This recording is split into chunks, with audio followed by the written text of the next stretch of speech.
प्यारे दोस्तों, नमस्ते। आज मैं आपको एक बड़ी ही रोचक कहानी सुनाने जा रही हूँ। एक गांव में शंकर भोलेनाथ जी का विशाल मंदिर था। शंकर भगवान के दर्शन करने लोग बहुत दूर से आते थे। उसी गांव में गौरव नाम का एक लड़का था जो उसी मंदिर के बाहर फूल माला बेचा करता था। गौरव के माता पिता का स्वर्गवास हो चुका था, तभी से गौरव अपने मामा कमलेश के साथ रहता था।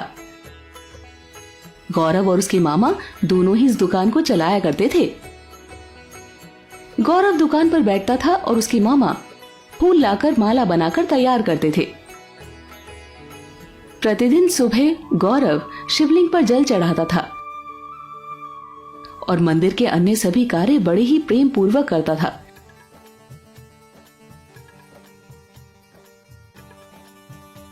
और सुबह शाम आरती में भी भाग लेता था। ये मंदिर गांव के अमीर सेठ धनराज के पुरखों ने बनाया था। एक दिन धनराज सेठ उनकी दुकान पर आए और कहने लगे, मेरी बेटी का विवाह है। मैं बिल्कुल ताजे ताजे फूल अपने घर में सजाना चाहता हूँ। आप लोग 3 दिन बाद फूल भेज देना और हाँ, टाइम पर आ जाना। मुझे देरी बिल्कुल भी पसंद नहीं है। सेठ जी, इतने ज्यादा फूल इतने कम समय में हम कहाँ से लाएंगे? तब गौरव ने धीरे से मामा के कान में कहा, मामा जी, सब हो जाएगा, आप चिंता मत करो। भोले बाबा की कृपा से हमें बहुत बड़ा काम मिला है। सेठ जी उन्हें एडवांस पैसे देकर चले गए। अगले दिन गौरव मंदिर में गया और भगवान भोलेनाथ से प्रार्थना करने लगा। हे भोले बाबा, आपकी करुणा कृपा से हमें बहुत सालों बाद एक बड़ा काम मिला है। हमारी मदद करना बाबा। और तो और, मेरा काफी समय से आपको 56 भोग खिलाने का मन था, पर कभी ये संभव भी होगा यही सोचता था मैं। पर अब आपके आशीर्वाद से ऐसा लगता है कि ये संभव है। यदि हमारा ये काम अच्छे से हो गया तो मैं आपके लिए 56 भोग का जरूर प्रबंध करूंगा। ये कहकर वो अपनी दुकान पर आकर बैठ गया। अगले दिन गौरव और उसके मामा मंडी फूल लेने गए। वहां जाकर उन्होंने ताजे और रंग बिरंगे फूल खरीदे और 2 दिन तक लगातार उन दोनों ने बड़ी मेहनत से उसकी बड़ी बड़ी मालाएं तैयार की। फिर 2 दिन बीतने के बाद तीसरे दिन उन्होंने माला के गट्ठर एक बैलगाड़ी में रखे और दोनों सेठ जी के घर की ओर निकल पड़े। पहले दिन बारिश होने के कारण रास्ते में कीचड़ भरा हुआ था। थोड़ी दूर चलने के बाद ही उनकी गाड़ी का पहिया एक गड्ढे में फंस गया। उन्होंने काफी कोशिश की पर वो नहीं निकला। गौरव दुखी होकर आंखें बंद कर भोलेनाथ को याद करने लगा।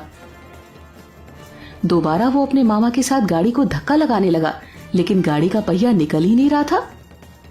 काफी देर कोशिश करने के बाद वे थक कर बैठ गए और कुछ लोगों का इंतजार करने लगे जिससे उन्हें मदद मिल सके। कुछ समय बीत जाने के बाद उसी रास्ते पर उन्हें कुछ लोग दिखाई दिए। उसके मामा ने उनसे मदद मांगी। सबने मिलकर बैलगाड़ी को धक्का लगाया पर वो नहीं हिला। सबने मिलकर फिर से कोशिश की तो तभी बैलगाड़ी पलट गई और सारे फूल कीचड़ में गिर गए। फिर सबने मिलकर बैलगाड़ी को सीधा किया। बैलगाड़ी के पलटने से सारे फूल खराब हो चुके थे। ये देख गौरव और उसके मामा कमलेश दोनों बहुत दुखी हो गए। उनकी बरसों की पूंजी इसमें लगी हुई थी और दूसरी तरफ सेठ जी के घर फूल नहीं पहुंचे तो वो गुस्से में न जाने क्या करेंगे। हो सकता है उन्हें मंदिर के बाहर दुकान भी न लगाने दें।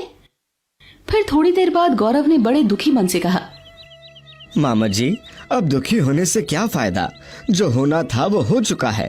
अब हमारे लिए यही अच्छा होगा कि हम सेठ जी को सब सच सच बताएं और उनसे माफी मांग लें। तू सही कह रहा है। उन्हीं को तो अब हम नहीं टाल पाए।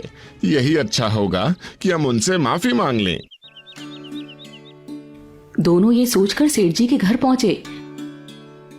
वहां जाकर दोनों ने सेठ जी को सारी बात बताई, पर सेठ जी ने गुस्से से कहा, तुम मुझे बेवकूफ समझते हो? तुम लोगों को मैं अच्छे से पहचानता हूँ। तुम जरूर मेरे सारे पैसे खा गए होगे और अब झूठी झूठी कहानियां बना रहे हो। एक तो मेरा इतना नुकसान कर दिया है। ठीक है, कोई बात नहीं, तुम लोगों को तो मैं बाद में देख लूंगा। आज मेरी बेटी की शादी है और मैं यहाँ और तमाशा नहीं करना चाहता। निकल जाओ यहाँ से। वो दोनों बेबस होकर वहां से चले आए। अगले दिन सेठ जी कुछ लोगों को कमलेश की दुकान पर लेकर आए और उनकी दुकान का सारा सामान रास्ते पर फेंकवा दिया।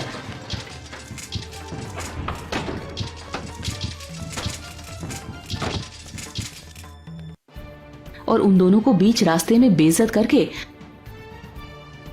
अपने ही दुकान से भगा दिया।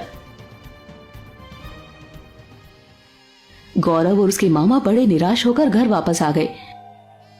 उन्हें समझ नहीं आ रहा था कि वो अब क्या करे।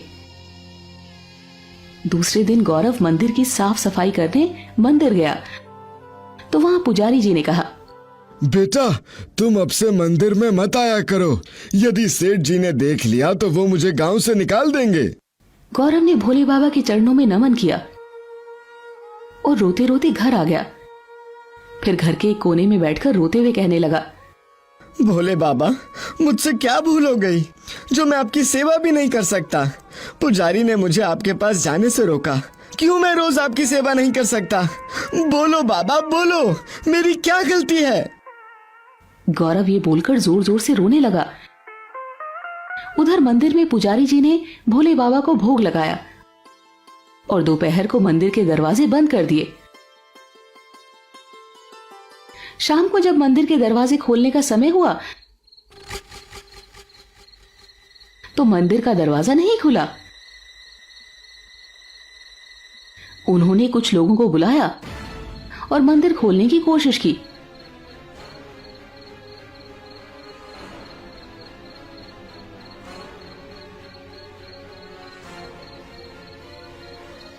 पर दरवाजा नहीं खुल सका। शाम की आरती का समय हो गया था। सेठ जी भी मंदिर पहुंचे। पुजारी जी ने धनराज सेठ को सारी बात खुलकर बताई। सबने मंदिर के दरवाजे खोलने की बहुत कोशिश की पर मंदिर का दरवाजा नहीं खुला। निराश होकर गांव वाले वापस चले गए।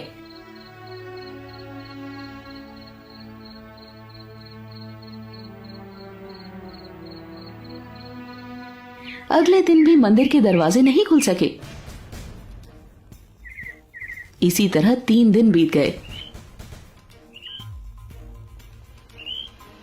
तीसरे दिन रात को पुजारी बाबा के सपने में शंकर भगवान ने दर्शन दिए। वे बहुत गुस्से में थे। उन्होंने कहा, तुम लोग दरवाजे कभी नहीं खोल पाओगे। तुमने मेरे सच्चे भक्त को मंदिर में आने नहीं दिया। इसी कारण तुम्हें मेरे दर्शन से विमुख रहना पड़ेगा। ये कहकर भोलेनाथ अंतर्ध्यान हो गए। पुजारी जी ने सुबह सबको ये बात बताई। पुजारी जी की सारी बात सुनकर धनराज सेठ को समझ में आ गया कि उसने कितना बड़ा पाप किया है। वो बिना देर किए पुजारी बाबा को लेकर गौरव के घर गए तो उसके मामा ने बताया, गौरव को आज सुबह ही मंदिर के दरवाजे ना खुलने की बात पता लगी तो वो भागते हुए मंदिर की तरफ ही चला गया। ये सुनकर सब मंदिर पहुंचे मगर वहां जाकर देखा तो मंदिर में कोई नहीं था। कुछ देर बाद मंदिर के दरवाजे अपने आप खुल गए और सबने देखा मंदिर के अंदर गौरव भगवान शंकर जी की आरती कर रहा था। गौरव को आरती करते देख सभी आरती में शामिल हो गए।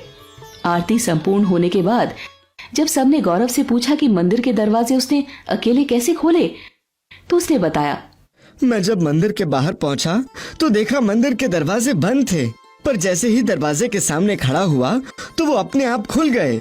सब भोलेनाथ की कृपा है। मैंने तो कुछ भी नहीं किया। जो भी किया सब मेरे शंकर भगवान ने किया। बोलो शंकर भगवान की जय। फिर सेठ जी ने गौरव और उसके मामा कमलेश से माफी मांगी। उनको पैसे भी दिए। उन पैसों से गौरव और उसके मामा ने बड़े भक्ति सहित 56 भोग का आयोजन किया।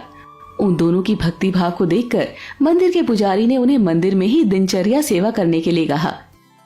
उस दिन से गौरव और उसके मामा दिन रात मंदिर की सेवा में लगे रहते थे और सुबह शाम दोनों भगवान भोलेनाथ की भक्ति में लीन रहते थे। तो हमें इस कहानी से ये शिक्षा मिलती है कि कभी किसी का हक हमें नहीं छीनना चाहिए। इससे भगवान हमसे कभी भी रुष्ट हो सकते हैं।